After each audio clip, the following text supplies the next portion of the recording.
aujourd'hui, on va parler quoi? On va parler cut. Cut. Aujourd'hui, on va parler cut. Ok.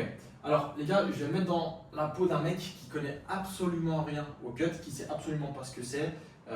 Et l'idée, ça va vraiment être de vous expliquer ça de manière la plus simple possible. Et qui pour expliquer ce que c'est un cut, si ce n'est Cut Barbara. Bien. Bon. Alors, première question déjà, c'est quoi un cut? Cut, c'est un protocole, donc c'est un procédé de perte de poids rapide. Ok. Est-ce que tout le monde peut faire un cut? Et surtout, dans quel cas on fait un cut? Est-ce que par exemple, si moi je décide, je sais pas, 2 mois avant l'été de faire un cut pour perdre du poids, pour perdre mon bit de gros lard, pour avoir les abdos pour l'été, est-ce que c'est faisable? En fait, dans quelles circonstances et dans quel cas on fait un cut? Alors oui, tu peux faire un cut pour avoir des abdos et un bit de gros et moins un bit de gros lard du coup. Ouais. Maintenant en powerlifting et en streetlifting, on parle de cut pour être au poids pour la pesée. Donc en fait, on va vraiment jouer sur du court terme et on va juste s'occuper du chiffre sur la balance. On va pas du tout s'occuper du gras, des abdos. Ça c'est le cadet de nos soucis, en tout cas pour ce procédé-là. Ok, et du coup, comment ça se passe un cut? Est-ce que déjà, il y a des trucs précis à faire? Est-ce que pour faire un cut par exemple, moi je sais qu'en judo, bon à l'époque, hein, mais les cuts qu'on faisait en judo, il fallait qu'on rentre dans une catégorie de poids. Donc moi par exemple c'était moins de 66 ou moins de 73 à l'époque. Et pour faire un cut, en fait ce que je faisais, c'est que je réduisais mes cales. Donc en fait je me retrouvais genre à 1500 cales. Les gars, les derniers jours avant la compète, je vous jure sur la tête de ma mère que c'est vrai, je mangeais des glaçons. Pendant genre une journée avant la compète, j'ingérais rien du tout, 0 calories, que des glaçons. Donc en gros, ça c'est une bonne chose. Est-ce que tu tenais debout? Franchement, j'étais Pendant un tes déchet. randonnées? En vrai, j'étais un déchet. Parce que, en fait, on se rend pas compte, mais moi, j'avais un seul truc, c'était, ok, faut que je sois à ce poids-là, je vais être à ce poids-là. Et du coup, j'ai mangé que dalle. Genre une semaine avant, je mangeais des pommes, je mangeais genre 100, je devais être à 600 calories par jour. Ouais, parce que pour la plupart des gens, pour perdre du poids, il faut jouer sur les calories. Mais nous, en fait, justement, on va pas jouer sur les calories parce que, bon, différent encore d'un sport de combat, mais nous, il nous faut de l'énergie pour lever les barres. On a peu de temps pour au feed. À l'inverse, je crois, des boxeurs ou des personnes qui font du MMA, eux, ils ont 24 heures, je crois. Nous, on a 3 heures. Donc, du coup, en 3 heures, il faut qu'on puisse combler tout ce qu'on a perdu. Donc, du coup, on peut pas jouer, enfin, on peut pas être un déchet. Comme tu disais, il faut qu'on garde l'énergie. Donc, du coup, on va pas du tout s'occuper de faire un déficit calorique. Enfin, c'est la dernière des bonnes idées. Du coup, après, on va mettre. Enfin, je te coupe, mais tu fais un cut sans couper tes calories. Ouais, c'est-à-dire que du début à la fin, on va maintenir ton apport de calories que tu as eu sur le dernier mois de ton entraînement. C'est-à-dire que pendant ta phase de picking, si tu tournais à 4000 calories, eh bien, on va garder 4000 calories pendant ton cut. Et donc, du coup, ce que tu es en train de dire, c'est que on peut perdre du poids en maintenant l'apport calorique. Oui. On peut même perdre du poids en augmentant notre apport calorique. Ça, c'est une dinguerie, les gars. Du coup, le cut, est-ce que c'est pour tout le monde? Donc, par exemple, supposons, genre, t'es un mec, t'as, je sais pas, genre 6 mois de FA, 6 mois de street. Est-ce que le cut, il peut être pour toi ou est-ce que le cut, il est réservé aux athlètes confirmés? Est-ce que, en gros, n'importe qui peut faire un cut? Alors oui, en soi, n'importe qui peut faire un cut. Maintenant, c'est pas réservé du tout aux athlètes de haut niveau. Maintenant, ça dépend pourquoi on fait un cut. Est-ce que en compétition, tu as des minima ou une place à aller chercher? Dans ce cas-là, c'est intéressant. Après, tu connais mon positionnement dessus. Est-ce qu'un athlète qui a rien à jouer en compétition, est-ce que c'est spécialement intéressant de lui faire perdre du poids? Non, pas forcément. Maintenant, s'il a 1 kilo à perdre, ok, oui. Moi j'allais faire débat, moi j'ai envie de dire oui. Parce que en vrai, alors moi je donne mon avis. Après, voilà, c'est que mon avis. Pour moi, c'est un athlète, il a par exemple une première compétition, même si il a un niveau régional, supposons. Pour moi, ça peut être bien. Pour Barbara, non, mais pour moi, oui. En fait, pour moi, ça peut être bien dans le sens où le mec, dans sa tête, il rentre dans un espèce de petit combat. En mode, la compétition, elle démarre, il faut que je sois au poids. Donc, dans ma tête, je commence à rentrer un peu dans la guerre, je commence à me mettre un petit peu dans la souffrance. Et du coup, même s'il y a 1 kg, 2 kg à cut, si le mec il est un peu hypochondriaque, je vais lui dire non, gros, on fait pas de cut, c'est mort parce que tu vas commencer à stresser, tu vas paniquer. Justement, là, c'est moi qui te coupe parce que j'allais trop joindre. En vrai, je suis d'accord avec toi parce que moi, la première, je ne pourrais pas vraiment faire de. En fait, quand je fais une compétition sans faire de cut, je la prends pas au sérieux. Ouais, c'est ça. Mais maintenant, il y a des athlètes pour qui c'est. enfin même s'il y a des minima à aller chercher, je leur ferai pas faire un cut, justement Ok. à cause de ça, parce que c'est le côté mental qui va rentrer en jeu. Alors il y a des athlètes pour qui ça peut justement les mettre dans des bonnes conditions, en mode ma compète elle commence 4 jours avant, donc je suis dedans, donc je suis à fond, etc. Il y a des athlètes pour qui ça va être tout l'inverse, où on va leur gâcher la compétition parce que tu vas leur ajouter un stress. Ok. Le stress de la balance, Ouais. le stress Ouais, du c'est poids, et du coup stress sur stress, ça C'est vrai mène que moi, le premier, dernière compète, la final rep, ouais, je me pesais 853 fois par jour. J'étais là en mode putain, je vais pas être au poids. Non mais surtout que c'est la compète où tu avais le moins de poids à perdre. Il était là, il a commencé à se peser, je crois 1 mois et demi avant. Et il me racontait son poids tous les jours, je disais d'accord, super, et ben écoute, c'est super. Non, ouais, c'est que j'avais 3 kilos à cut, sauf que 72 heures avant la compète, en gros le jeudi, je me pèse à 75,8 genre. Mais Et on a je pris devais. l'avion. Oui, En plus, ça mais m'a prévenu. quoi J'ai qu'il, dit, on a pris l'avion, te pèse pas. 72 heures avant, j'avais 3 kilos. Dans ma tête, en fait, je lui fais 100% confiance. Genre, sur le cut, les gars, c'est une dinguerie. Et 100% confiance, mais il voulait pas m'écouter. non, c'est pas que je voulais pas l'écouter. C'est qu'en vrai, je lui fais confiance. Genre là-dessus, je lui fais vraiment confiance à 2000%. Il n'y a pas de débat. Si elle me dit fais ça, fais ça. Si elle est simple, si elle me dit mange du liquide vaisselle, je mange du liquide vaisselle. Vraiment, Vicelle. Vicelle. Et sauf que il y a une petite pression, un petit stress parce qu'en mode tu vois ton poids 3 jours avant, tu vois 3 kilos à cut. Même si j'étais prêt à parier et que j'allais trop poids, je le sais. Mais je me suis dit, vas-y, il y a peut-être un monde où je le suis pas. Et elle me dit, mais non, t'inquiète, on est large. Et la pire dinguerie, c'est que 48 heures avant la pesée, je me pèse et elle me dit, tu vas être à 72,7. Non, 78. 72. 77 ou 78? Je sais plus, 72,8 ou 72,7. Ah, 7 ou 8. Oh, je sais plus, ouais, j'ai un doute là. Premier degré, je lui dis, ouais, je pense que ça va jouer à 100 grammes près. On a l'écrit en plus, hein, J'ai parce que t'avais fait une story. l'écrit avec la date. Les gars, j'ai été pesé au poids qu'elle avait indiqué 48 heures, 72 heures avant. Dinguerie. Comment on doit faire le cut? Parce que en fait, moi, je vois beaucoup de gens, ils font des cuts, ils font plein de cuts, mais leurs cuts ils sont pas optimales. Je vois des trucs. Pour être honnête, moi, même, avant toi, les cuts que je faisais, je me rendais compte qu'ils étaient pas utiles en fait, du tout. Tu vois, parce qu'en fait, je transférais beaucoup les cuts que je faisais en judo, les cuts que tout le monde a l'habitude de faire. On diminue un petit peu les calories quelques jours avant, on dit qu'on fait un full mass alors qu'on est hyper loin du full mass. Je vois des mecs, ils mangent du riz pendant un full mass. Ou ils mangent un fromage blanc pendant un full mass. Je me dis, mais frérot, tu sais pas ce que c'est un full mass. Et du coup. Après, le food mass, il porte son nom, food mass. Donc.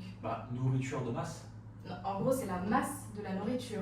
Donc, c'est le volume alimentaire. Si on traduit avec un peu d'arrondissement, en fait, le food mass, c'est ça. On va jouer sur la densité alimentaire et donc sur le volume alimentaire. Okay. Donc, tu peux pas jouer sur le volume alimentaire si ton volume alimentaire reste le même, juste tu réduis tes cales. Parce que forcément, tu réduis tes cales, tu vas réduire ton volume alimentaire. Et du coup, si je fais un full mass, est-ce que par exemple, moi j'ai vu que mon full mass, il était différent par rapport au full mass que tu as fait à Evan. C'est-à-dire que Evan il avait un full mass, moi j'avais un full mass, ou je sais pas, Franzi va faire un full mass, ou Lionel il va faire un full mass, mais est-ce qu'on va tous avoir le même, ou est-ce que ça va être différent selon chacun? Est-ce que le full mass il doit être individualisé?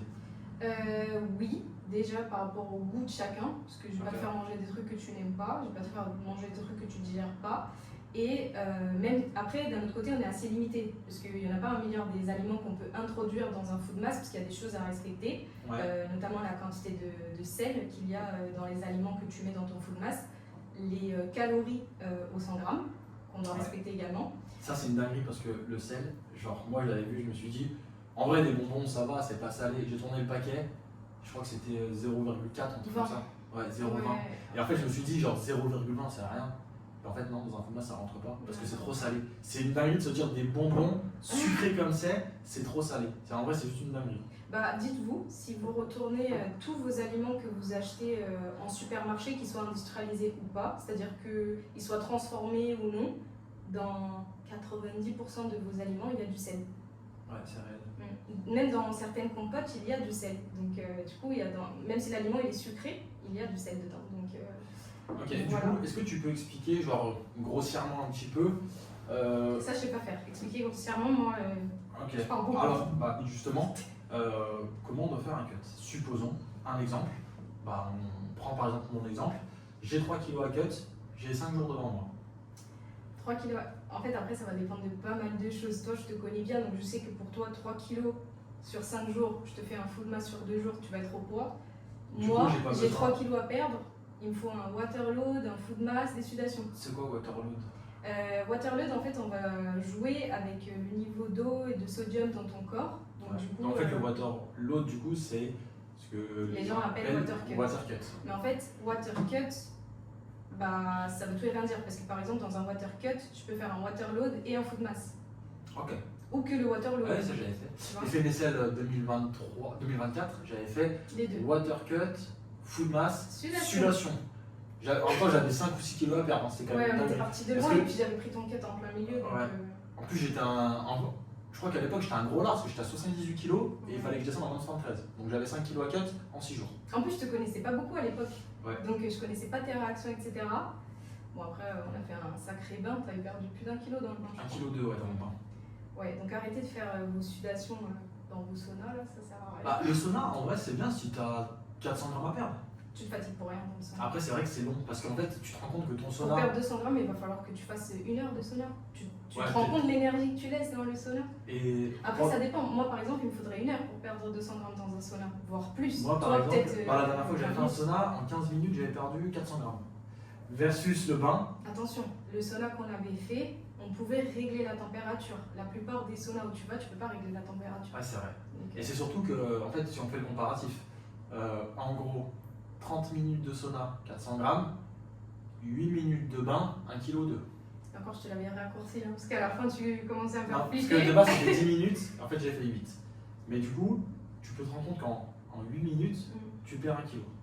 Oui, oui, clairement. Et du coup, maintenant on sait comment. Mais du coup, est-ce que j'ai répondu à ta question? Ouais, c'est bon. C'est comment on doit le faire.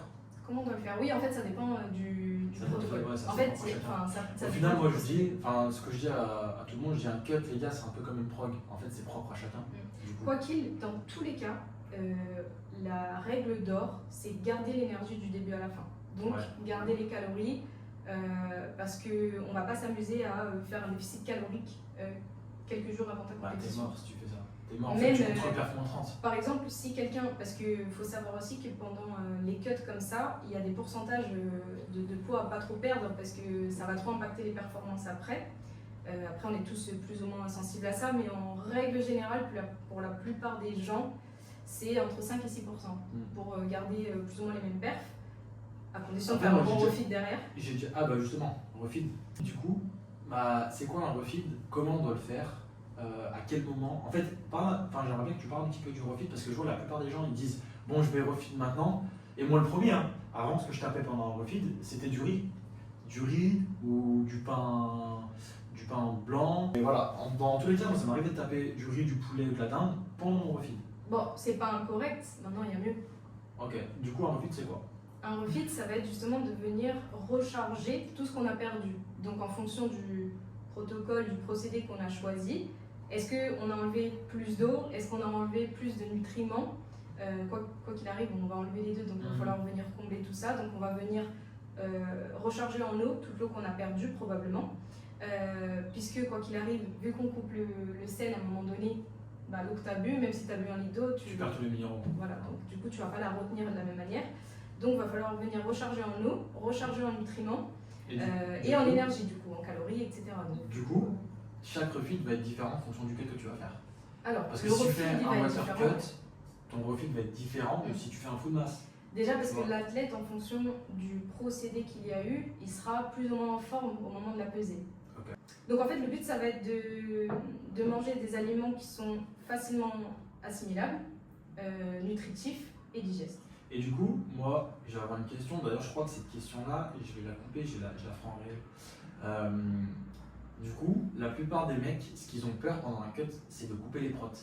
Ils se disent, putain, mais gros, j'ai plus de prot pendant 2 jours, c'est sûr que j'ai plus avoir de force. En vrai, sur 2 jours, le fait que tu n'aies pas de prot, c'est pas grave en soi, parce que justement, c'est sur 2 jours. Ton apport en prot, tu vas l'avoir pendant ton refeed. Parce que par exemple, sur un full mass, bah, on a clairement, on a un petit peu de En fait, protéines, mais on en a moins que, tu vois. Pendant ton food mass, si je parle vulgairement, on s'en fout royal de tes macronutriments. C'est pour parler simple, on va venir chercher à garder l'énergie, donc les calories, les macronutriments. Fort, en fait. Je vais pas te mentir, sur 2-3 jours, on s'en fout. Ouais, on s'en fout. On s'en fout, mais royal, genre que t'aies pas de prod, que t'aies pas la bonne dose de lipides, de glucides, toute façon, t'as pas une alimentation normale, donc Ouais, c'est pas de ça clairement. qu'on va s'occuper en Parce fait. que la plupart des gens, je vois, ils ont peur. Ouais, mais frérot, si je fais un full mois, je vais pas avoir mes protes. Et c'est pas grave. Même, regarde, par exemple, on va pas se mentir, depuis qu'on est en Asie, on mange beaucoup moins de protéines Ouais, que quand clairement. on était en France. Clairement. Est-ce que ça t'a empêché de PR plus 10 000 et... Au final, ça m'a pas empêché de bien progresser, taper mes meilleurs perfs, taper mes PR. Et en plus de ça, je pense pas que je tournais à 150 grammes de prot. Non, justement, c'est ce que j'allais dire, on calculait pas parce que Non. on mangeait tout le temps dehors, je faisais Ouais. pas à manger contrairement à maintenant. Ouais. Mais une fois, je m'étais amusée à calculer plus ou moins avec des trucs approximatifs. Moi, je crois que j'étais à 50 grammes de prot et lui à 80, Ouais, un truc comme 90. ça. Donc on est clairement bien loin de ce qu'il nous fallait et pourtant. Pourtant, on a fait ça pendant 2 mois, 2-3 mois. Ouais, mais en Facile. vrai, depuis janvier, on va pas se mentir. Hein. Ouais, depuis janvier, ouais, Donc, clairement. Et voilà. au final, ça nous a pas empêché de. Après, en vrai, c'est un autre sujet. Ça peut être intéressant, c'est qu'est-ce qu'il faut pour réellement performer. Les Ouais, ça, conditions, c'est- qu'est-ce qu'il faut? c'est- Est-ce qu'il faut une bonne salle? Est-ce qu'il faut.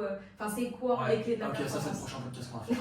Donc, du coup, maintenant, pour essayer de résumer un petit peu tout ça, le cut, le refeed, est-ce que tu peux dire d'une manière générale pour qui, pourquoi, comment? Pour qui? Pour tous les athlètes qui ont une pesée, donc pour tous les compétiteurs au final. Pourquoi? Pour être au poids, pour, Ouais. pour pouvoir tout simplement ne pas être disqualifié. Après, dans le pour qui et pourquoi, attention parce que faut pas sous-estimer le côté mental là-dedans, ça reste quelque chose qui peut être stressant. Parce que le poids il descend pas d'un coup, parce que même parfois selon le protocole, le poids il peut monter et descendre à la dernière minute et c'est normal. Donc déjà soyez accompagnés, faites pas ça tout seul. Ne faites pas ça sur ChatGPT non plus, par pitié. Et ChatGPT, ça sort des dingueries. donc voilà, mais en tout cas, si vous êtes sensible, anxieux, stressé, hypocondriaque, ne le faites pas. Parce que y a quelque chose aussi à prendre en compte. Souvent, après un cut, qu'on le veuille ou pas, même si c'est 3-4 jours, ça reste un protocole qui n'est pas anodin pour notre métabolisme, pour notre corps. Très souvent, après un cut, il faut faire une réintroduction à l'alimentation parce que, justement, on manque quand même pendant un certain temps de certains minéraux, vitamines, etc. Donc on tombe malade. Pourquoi tu rigoles? Ça, c'est important de le dire parce que moi, après mon cut. Le smecta. D'ailleurs, ça, vous en aurez besoin pendant votre film. Ouais, parce que en gros, c'est pour vous éviter Chier pendant votre squat. d'asperger les murs de merde. D'ailleurs, c'est ce qui s'était un peu passé l'année dernière à la FNSL.